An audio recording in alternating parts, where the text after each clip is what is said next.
Okay, so once again, good evening. So our topic for tonight is that it's all about sa mga sari-sari store. Okay? So ang unang tanong natin is that why we sell, no? So sa atin ng mga may sari-sari store, ako dumaan din ako diyan, no? Diyan ako lumaki basically, no?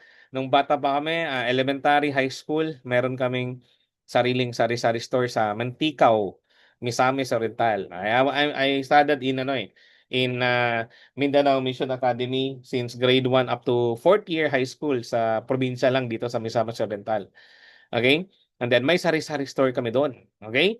So, ito no, i-share ko talaga sa inyo kung ano yung mga situation, no? Ano yung status ng mga sari-sari store ngayon. Okay? So, ang sa sari-sari store, no?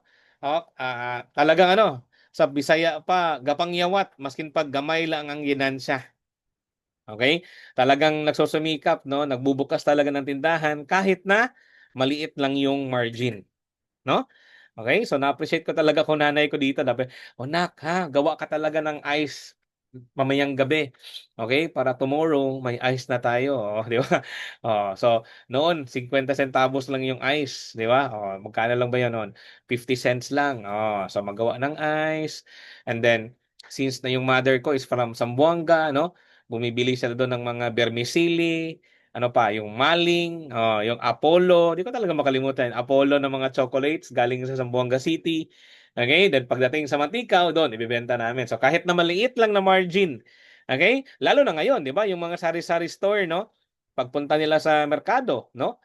Oh, doon sila bumibili sa mga wholesaler, okay? So kahit nagpatong lang sila ng mga 5%, no? 6%, 7%, no? Oh, so sensilyo lang, no? Sensilyo lang, no? So talagang no, nagsusumikap yung mga sari-sari store. Okay? Pero, no, the sad truth about the sari-sari store, okay, most of them, around more than 90% of them are in survival mode. Okay, ang iba nga, hindi sari-sari store ang tawag eh. Ang tawag sa kanila, sira-sira store. Okay, kasi minsan nagsisira, nagsasara, basically. Okay? Ang challenge pa niyan, no? Anytime pwede silang magsara. Ako no, nakakalungkot no, may brad ako dito sa organization, sa fraternity no, sa Eagles. So, 2 months ago, mga 5 months ago, nagbukas siya dito ng meat shop, okay, ng frozen goods, no? Uh, just last month, nag-close na siya. Okay? So, ganun kabilis. Okay? Kasi nga, no, mostly sa mga maliliit na mga tindahan, no, are in survival mode. Okay? So, isa rin sa mga pinaka-challenge ng mga sari-sari store, yung tinatawag na utang cycle or debt cycle. Di ba? Maya-maya, okay, kulang sa kapital, mangungutang. Ang challenge doon, ang pinag-utangan, sobrang taas ng interest. Imagine, nasa 10% every month or 20% sa 2 buwan, tapos daily collection pa. 5-6 ang tawag doon, di ba? In 2 months, no? Tapos daily collection pa. Alam nyo ba, no? Yung 10% na interest sa isang buwan, if you're going to collect it on a month on a daily basis, kung kinokolektahan tayo, kung nangutang ka, no? Actually hindi na siya 10%. It's more than even 50% sa isang buwan. Okay? Ganun yung effective rate niyan. So sobrang laki. Ang challenge pa sa mga tindahan, sa sari store, for example, no, nangutang. Tapos, akala niya na makakabayad na siya. Okay? Ang challenge doon, mangungutang uli para ibayad sa utang number 1. Ang challenge doon, tatlo na ang naniningil sa kanya ng mga micro-lending or even yung mga Bombay. Okay? Familiar naman siguro kayo doon, no? Okay? So, isa rin sa pinaka-challenge ng mga maliliit na mga tindahan is that wala silang sistema. Okay? So, naalala ko pa noon, no, nung nagtatanong ako sa isang matandang may-ari, no, ng sari-sari store. Sabi ko, Nay, ilang taon ka na sa negosyo mo, Nay? Ay, dong, 10 years na dong. Okay, so Nay, everyday, Nay, magkano yung net profit mo? Di ba? Tatanong ako, magkano yung net profit mo, Nay? Magkano gross income mo? Ang sagot niya sa akin, ay, dong, basta may pera lang talaga yung kaha, okay na ako. Ganun lang siya. basically. Kasi wala siyang system. Ang worst nun, baka hindi niya alam, no? Kung ano ba talaga yung tamang sistema, no, sa isang sari-sari store. So kaya marami sa mga sari-sari store nagsasara din, basically. Almost every year, no? Ang worst nun, nag-ooperate siya pero hindi niya alam na lugi pala siya. Okay? So ngayon, no, ang isa sa mga problema pa sa mga sari-sari store is that they do business alone. Walang nagso-support sa kanila. Di ba? Unlike sa mga Chinese, di ba? Nagkakatulungan. Di ba? Ganun lang yan, di ba?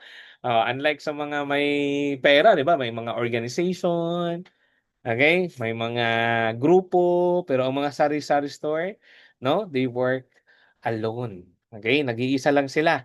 Okay? Ang isa pa sa pinaka-challenge is that I don't know if there is an initiative from the government right now para mas makakatulong sila sa mga sari-sari store. Sa pagkakaalam ko pa ngayon, if I'm not mistaken, no?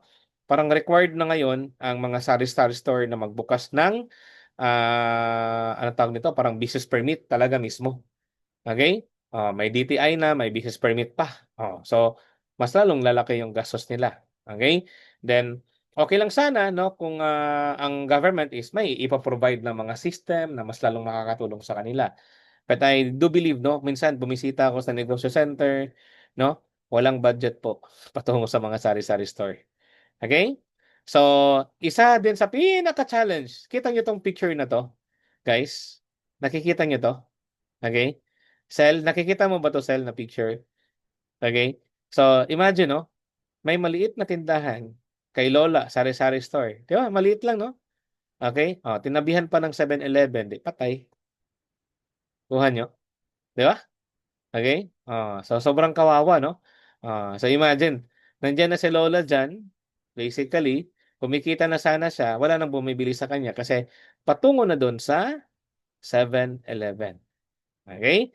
Sa 7-Eleven pa, meron pa yung loyalty and rewards program. Di ba? Tanong, may loyalty programs ba si Lola? Di ba? May click. Alam mo yung click sa 7-Eleven pag anytime na bibili ka sa 7-Eleven, may click ka ba, sir?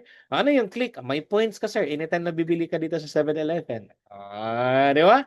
Okay, so si Lola, meron kayang loyalty and rewards program na anytime bibili ka ng sigarilyo, ng shampoo, ng noodles, ng candy. Anytime na magpapaload ka, may points kaya. Okay? Nandun yung, ito yung mga problema ng mga sari-sari store, yung big competition. Okay? So, yun, binanggit ko kanina, walang loyalty and rewards program, di ba? Sa 7-Eleven meron. Okay? Wala siyang loyalty and rewards program. Yan ang challenge sa mga maliliit na tindahan. Okay? So ito rin, walang data. Di ba? Hindi to data na internet data, ha? Wala siyang data. Okay? Wala siyang data sa mga suki niya. Okay? Sa in and out ng tindahan niya. Wala, mano-mano. Okay? Freestyle lang, 'di ba? Sa ibang termino niyan, mata-mata lang dong. Okay na ni, mata-mata lang, 'di ba? So enough ba 'yon? Okay, yan ang pinaka-challenge, no? Sa mga maliliit na tindahan. So ngayon, ang tanong, what if, no, may itayo ka sa tindahan mo? Okay? Anong benepisyo? Okay? So, ngayon, pag may itayo ka na sistema sa negosyo mo, hindi ka na nag-iisa. Good news, no? Ang sarap ng pakiramdam, no? Na noon, maliit lang na negosyante, akala niya nag-iisa siya. Pero nung nag-activate lang siya sa Itayo at naging Itayo, 'di ba? Merchant partner siya, hindi na siya nag-iisa. Okay, bakit? Yung suki ko, suki mo na. Yung suki mo, suki ko na rin. Meaning, nagkakatulungan kasi dito sa Itayo. Yun ang kagandahan doon. Okay? Dito sa Itayo, sama-sama. Okay? Sama-sama tayo. Okay? Sama-sama tayong uunlad, sama-sama tayong magtutulungan. Dahil sa itayo, no? This is a movement ng mga kababayan, mga maliliit na mga negosyante, pati ang mga suki na nagkakatulungan tungo sa pagkamit ng sustainable at continuous na income. Okay? So, ang good news, no? Kung may itayo ka, may sistema ka na.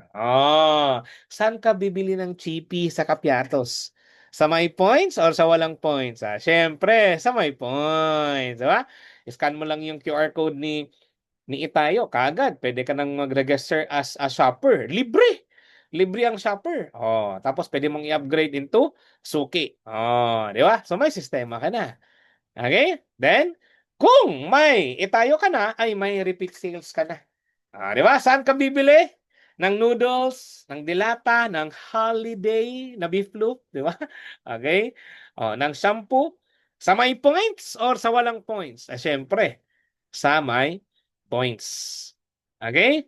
At kung, no, meron kang itayo sa negosyo mo, no, hindi tatagal, no?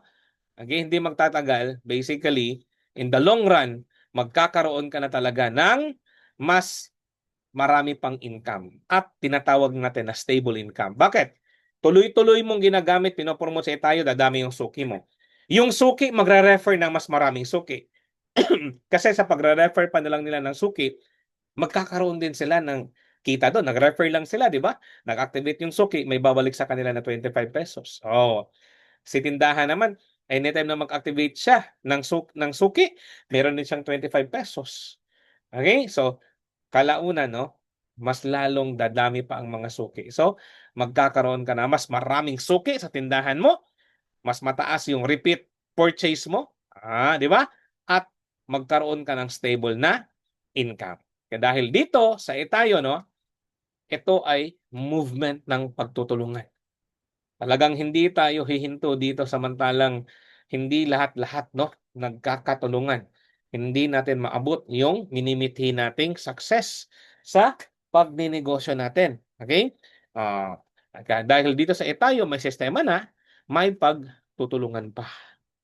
Okay? So, advantage talaga kung meron kang sariling community. No? Okay? Kasi kung may sarili kang community, ang sarap ng pakiramdam na hindi ka nag-iisa. Okay? Imagine, no, ang programa natin, mag-create ka lang ng maraming mga suki. I tell you, kahit na minsan magbakasyon ka ng isang linggo. Sabi pa ni Ma'am Thea kanina, gusto ko 1 week. Oh, bakasyon ka ng isang linggo. Di ba kayong mga tindahan, pag magbakasyon ka, isarado mo talaga yung tindahan, wala kang income. Dito sa atin, kahit sarado yung sari-sari store mo, pag nabuo mo na yung suki mo, tuloy-tuloy pa rin ang income mo. Bakit? Mapipigilan mo ba yung mga suki mo na kumain araw-araw? 'Di ba? 'Di ba hindi? Okay? Saan sila kakain? Sa may points or sa walang points? Siyempre sa may points. Meaning, 'di ba? May tindahan na nag-enjoy kasi may bumili sa kanila ng mga Itay suki. Yung mga suki na mag-enjoy ng points, ikaw ang gumawa ng mga suki na yan, may babalik din sa'yo na points, whether you like it or not. May mga ganong termino pa, no? Talagang like yun, di ba? Kasi points yun. Di ba? Pera yun eh. Cashable yun. Basically, yung 50% ng points natin. Okay? So ngayon, ang tanong, kung ganun kaganda ang programa ng Itayo, bakit, ano pa bang inaantay mo? Bakit mo pa ito patatagalin? Okay? So kung ikaw ay isang tindahan, no? Gawan mo na kaagad ng paraan na makapagsimula ka, no? Na magkaroon ka ng sistema ng etayo. At ang kagandahan dito, sobrang affordable lang. Okay? Kaya dapat mag-etayo ka na because you deserve better. You deserve na merong makipagtulungan sa'yo. You deserve na magkaroon ka ng sustainable na income. You deserve na mas lalo mong mapaglingkuran ang iyong mga mahal sa buhay, ang iyong sarili dahil nagkaroon ka na ng sustainable na income at meron ng pagtutulungan. No? Ang sarap na meron ka ng kasama sa paghahanap buhay. Pinapalago mo ang negosyo mo. Okay? While na nakikipagtulungan ka pa sa kapwa mo. Then, while din na tinutulungan ka ng kapwa mo. Yun ang kagandahan dito sa Itayo. Okay? So, dito sa Itayo, no? Ang kagandahan dito, pag nag-decide ka na maging parte ng Itayo, you choose growth. You choose continuous growth and development. Kaizen. Ang tawag namin sa Japanese dyan is Kaizen. Continuous development. Tuloy-tuloy po talaga dito ang pag-grow. Okay? Hindi mo na mapipigilan. Okay? Kasi yung suki, magre-refer ng suki. Yung kabilang tindahan, magre-refer ng, di ba? Tindahan. Magre-refer din siya ng mas marami pang suki. So wala kang choice. Talagang mag-grow ka. Kasi ang suki nilang lahat, suki mo na rin. Yan ang kagandahan dito sa Itayo. At ang kagandahan dito, no? Okay? Tinatayo natin to ng sama-sama. We build it together. Okay? Di ba? So ngayon, di ba, nakakatuwa si Ma'am Sel, no? Nakita ko kanina nag-send ng picture kasama niya yung mga kasamahan niya while na nag-activate sila ng suki, saka ng merchant, saka si Ma'am Anthea, no? Ang sarap no mag ano no na may kasama ka na nagpapalago sa ibang mga negosyo. While pinapalago mo ang ibang negosyo, kumikita ka rin. While tinutulungan mo yung mga sari-sari store, kumikita ka rin. And vice versa. 'Di ba? Kung ang sari-sari store tinutulungan ka rin na account executive or na sari-sari store, kapwa niya sari-sari store, 'di ba hindi kayo nagko-compete sa isa't isa, bakit? Nagkakatulungan kayo. Okay? So if I were you, kung meron kang isang tindahan, kung ikaw ay negosyante, small business owner, sari-sari store owner, you have to decide today. Now is the time, okay, for you to decide to become part of Itayo. Okay, so ang tanong, bakit ngayon? Bakit hindi bukas? Bakit hindi 1 year from now, 1 month from now, next week? Bakit ngayon? Okay? Bakit? So, sobrang mura lang po. Okay? It's only 499 pesos. 'Di ba? Sa tindahan natin, magkano ba yung pondo natin diyan sa tindahan natin, 'di ba? What is 499? Para mag-improve ang negosyo mo, para magkaroon ng sistema ang negosyo mo, para magkaroon ng pagtutulungan, para magkaroon ng sustainable at tuloy-tuloy na income ang tindahan mo, para magkaroon ng mas marami pang mga suki na magre-refer ng mas marami pang mga suki. 499 lang. Okay? So, dito sa Itayo, no, hindi lang discount ang binibigay natin. Actually, hindi talaga discount. Okay? Kasi dito, instead na magbibigay ka ng discount, ang ibibigay mo, a certain percentage na ibabalik mo sa community bilang tulong. Pero, may babalik din sa iyo. Actually, malaki yung babalik sa iyo. Okay? So, hindi lang pera, kundi community power.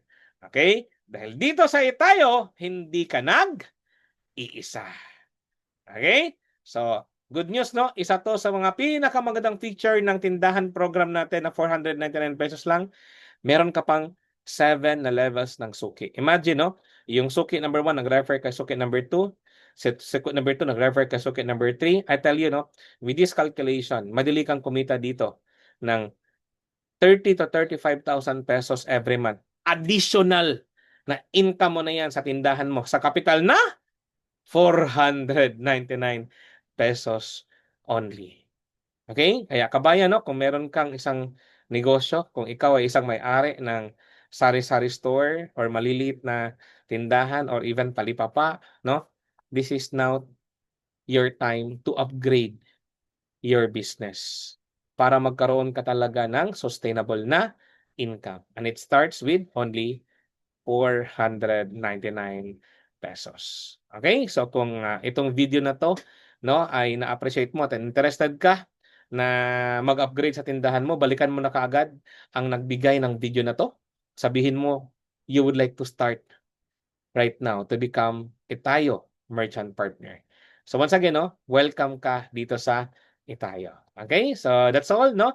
So feel free to contact us, message us for more inquiries and for more details about Itayo Loyalty and Rewards Program. Thank you, kabayan. God bless.